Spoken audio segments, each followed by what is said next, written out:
Hey everyone, thank you for joining us today for a LinkedIn Live with Eric Voogt, founder of Proof. Eric, thanks for joining us. Thank you, Gordon. Glad to be here. Well, this is going to be fun. We've obviously known each other for many, many years. It's been a fun journey working with you and watching the kind of the build here of Proof, and look forward to digging into some of those things. But before we do, how about we start with some maybe some fun questions? So if you were not working in legal tech, what other industry or what other role would you do, or what are you passionate about? That's a pretty easy one for me. I was and am a lawyer and a litigator, and I really enjoy the practice of law. I enjoy helping individuals and companies work through their difficult problems, and I'm very passionate about justice and access to justice. So that's what I did full time before starting Proof. And if I wasn't in Proof, I would be right back there. I remember some of those early days of like the pull, the interesting thing that you were building at Proof versus, your passion as well on the other side. I remember having some great discussions about that. Yeah, that posed a challenge for sure. It's tough to be everything you want to be to your law practice, and I was the managing partner at my law firm. Be everything you want to be to your clients, and to your practice, and to your firm while you're beginning the Proof journey, starting a legal technology company. I feel like you're kind of cheating both of them, but it's a must do because you got to have that money continue to come in, and I needed to continue to practice law until Proof really took off. That's awesome. All right. Tell us something surprising or a little known fact about you. So professionally, I think what people are surprised about is that I started my professional journey as an engineer. And folks are often like, what does law and practicing law have to do with engineering? That seems like a really extraordinary jump. But engineering really prepares you for the practice of law. You're just solving problems in a different way. We're solving problems with statutes and case law and developing solutions for our clients in that medium as opposed to science and math. And so that's one thing that people are surprised about, but that's the professional piece. I think another thing that people are surprised about is I don't know if you know this about me. I try to talk about it as much as I can because it was a glorious year. About 3 years into the practice, I was working for a big firm, and they work you hard. My wife and I took a year off, and we traveled around the world. Um, I don't want anybody to think I got a bunch of money, because I did. This was a shoestring budget, like $50 a day, but we made it all the way around the world and had a tremendous time. We wanted to do it before we have kids, and I think people find that interesting. That we decided to do that before launching into the family. That's awesome. Well, this third question I was going to ask you for fun is should be easy for you then, and obviously as an avid traveler. But if you weren't sitting where you were today, where would you go in the world? What are some of your favorite spots? Oh my gosh, I have so many favorite spots and so many places I want to be. But I'm getting the chills a little bit thinking about this. I'm at home in the mountains more than anything else, right? I live in Colorado. We moved to Colorado over 20 years ago for the skiing and the hiking and the mountain biking. And that's my place where I don't think about Proof. I don't think about the practice. I don't think about anything about except the moment, right? And so if I've been to some pretty amazing places like Tibet and of course the Alps, but I haven't been to the Andes in South America, and I think that's probably, if I had to choose right now, that's probably where I'd go. All right, Andes, it's on the bucket list. I somehow I know you will be able to accomplish that one. I will at some point soon, if I had to guess. It's going to happen, Gordon. All right, well, let's jump into Proof. Sometimes we use the word like Proof is the Uber for process serving. I know that's it has an interesting kind connotation to it, but that's how we kind of described it going back to kind of the early days. Just talk about what that was like, why you built it, and what were some of those early challenges that you found in trying to build this platform.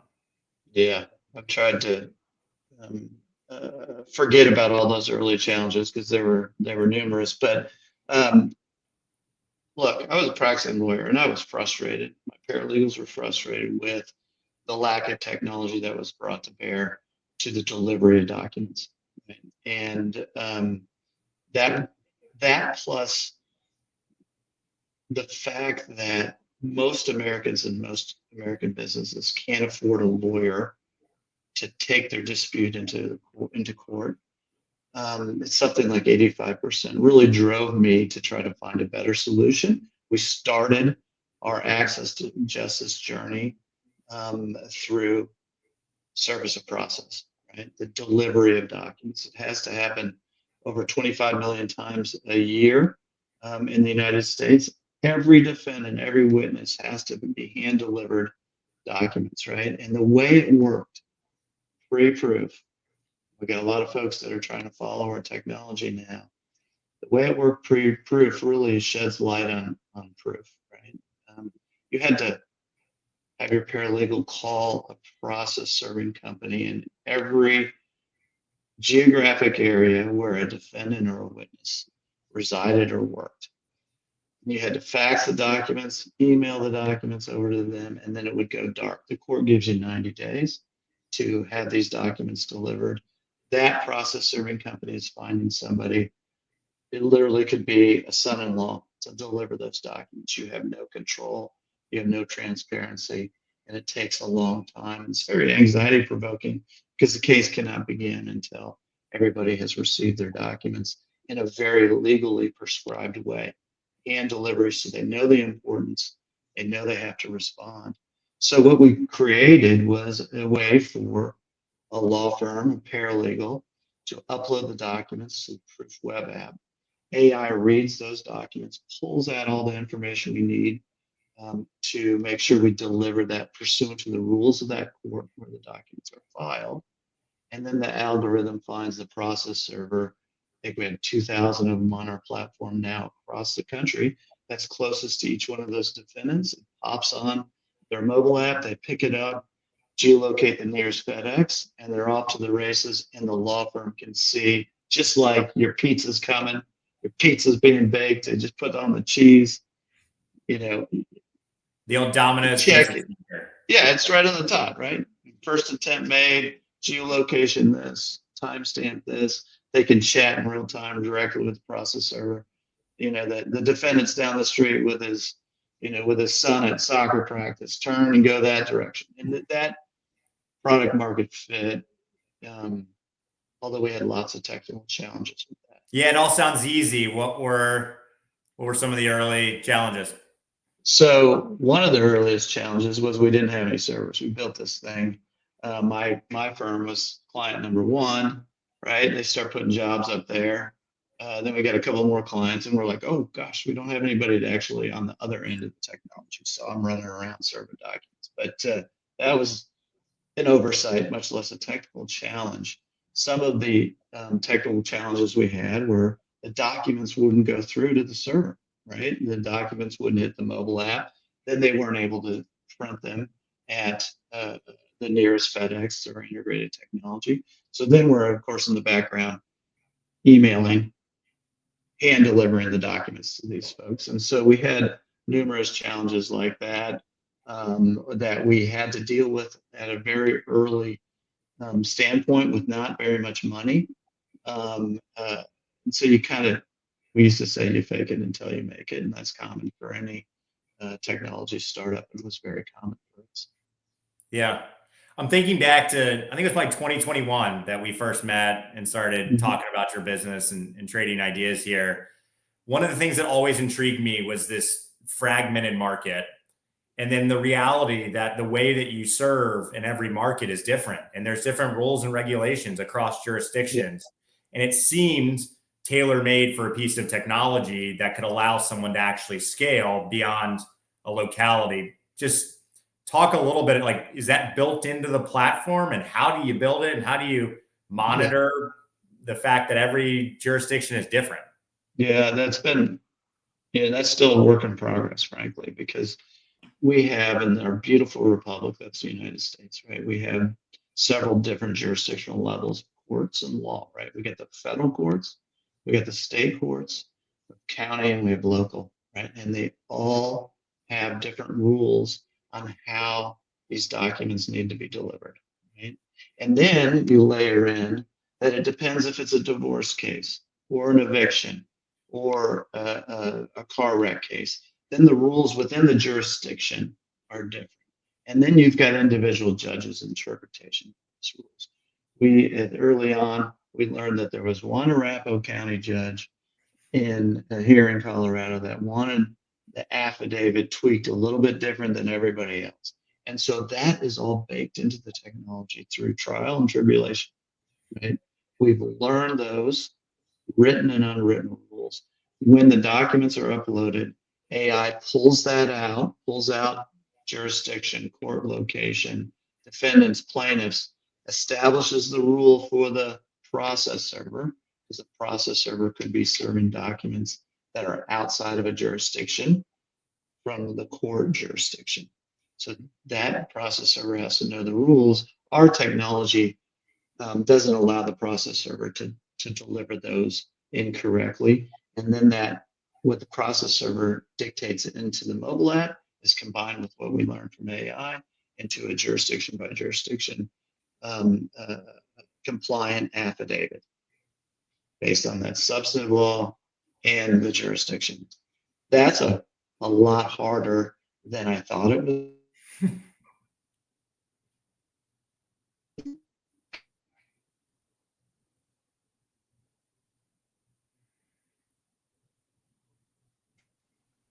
Are you there? We still have to continue to develop that, and the law changes. The law is a beautiful thing; it changes all the time. So we have certain alerts from certain services that allow us to know when the law or service or process is changing. Yeah. All right. You use the word AI, so I got to go there. Yeah. You think about this business that really on its foundation is a services-based business or industry.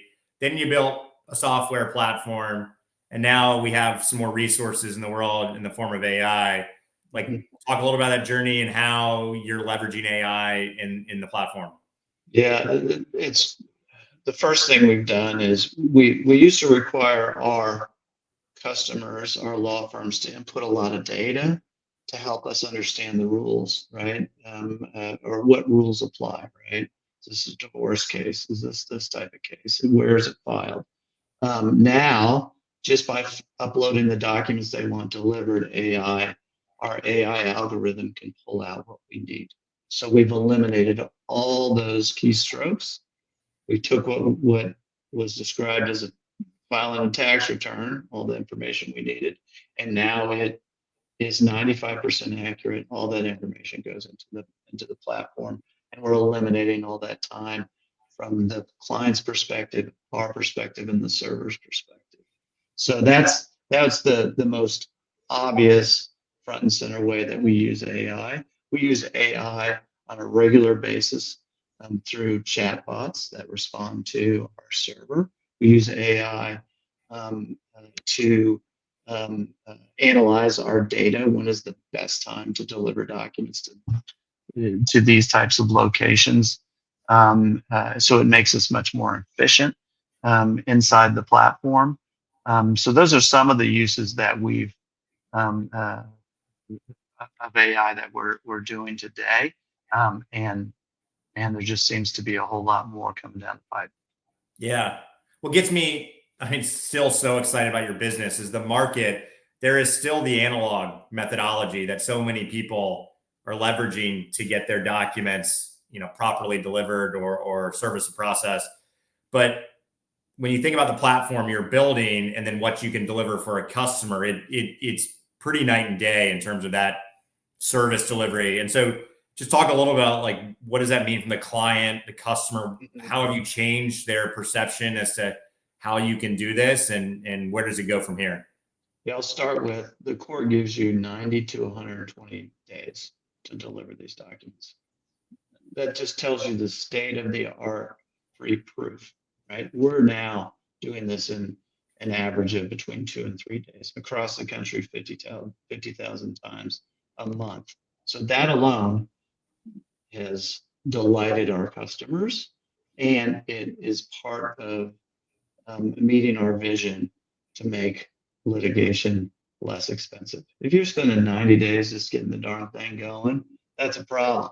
Now we're into less than 3 days. Our technology also cuts down on the communication between the law firm trying to get updates, the server trying to get information, and us, because everything is transparent. It is all in real time. We hide nothing.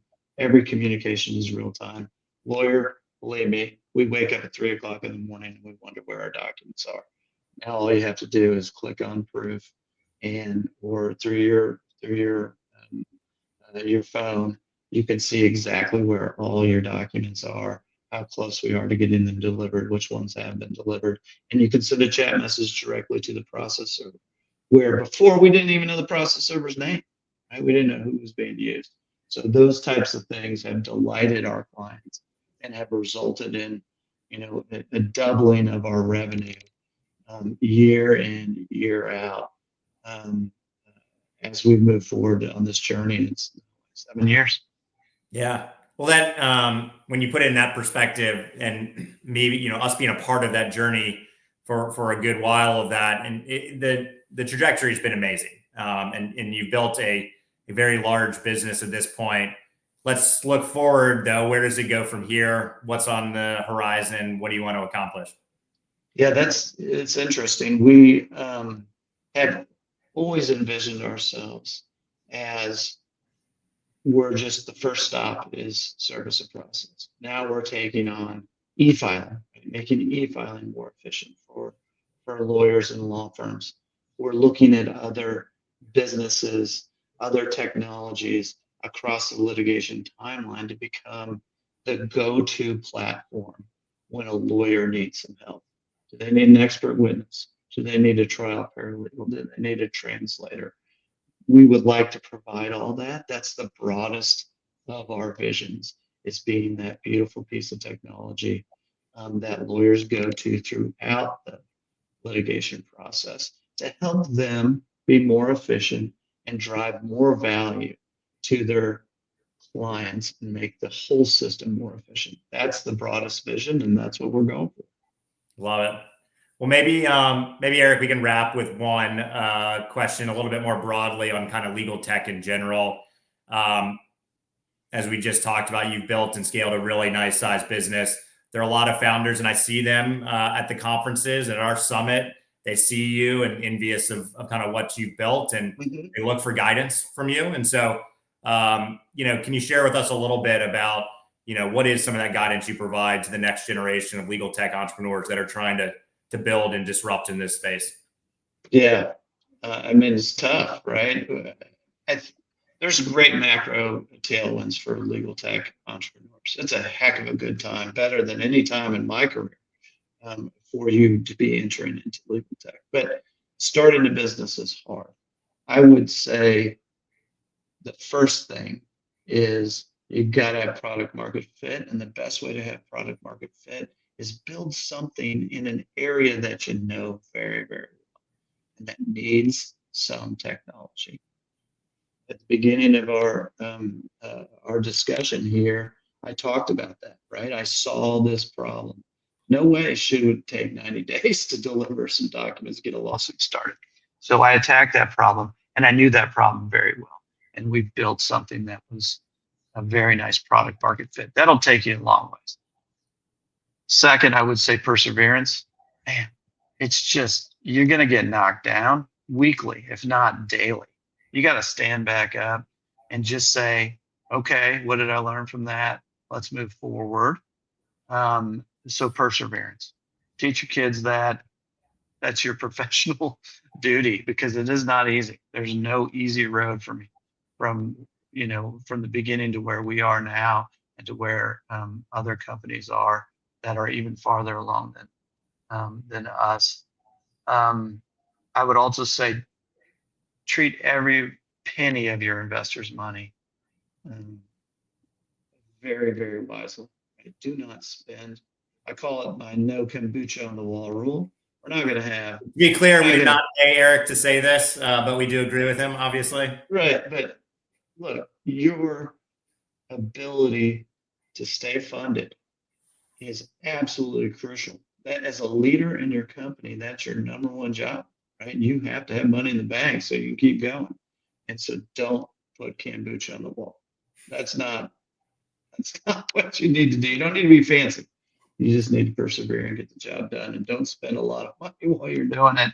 And finally, probably the most unifying and fun thing is have a vision, right? Our vision is to create legal technology that helps lawyers solve problems for their clients in the litigation timeline in a more efficient way. That's a beautiful thing, right? I mean, we're giving people access to justice that they don't otherwise have. We believe in that. That drives us forward. You got to have a vision. You got to have a reason for coming together, something you're trying to solve as a team. So those are the things that I would say to young legal tech entrepreneurs. And it's a wonderful journey. I'm glad I embarked on it. It's been super satisfying. I get to meet people like Gordon Crenshaw and Zach Posner and the whole team at the LegalTech Fund and be part of this really exploding market that is legal tech. Yeah. Well, Eric, it's been a wonderful journey being partners with you, and we look forward to that continuing here in the future as well, and riding this journey and this roller coaster with you. So thanks for joining us today, as always, for the partnership, and thank you. Thank you, Gordon. Appreciate it.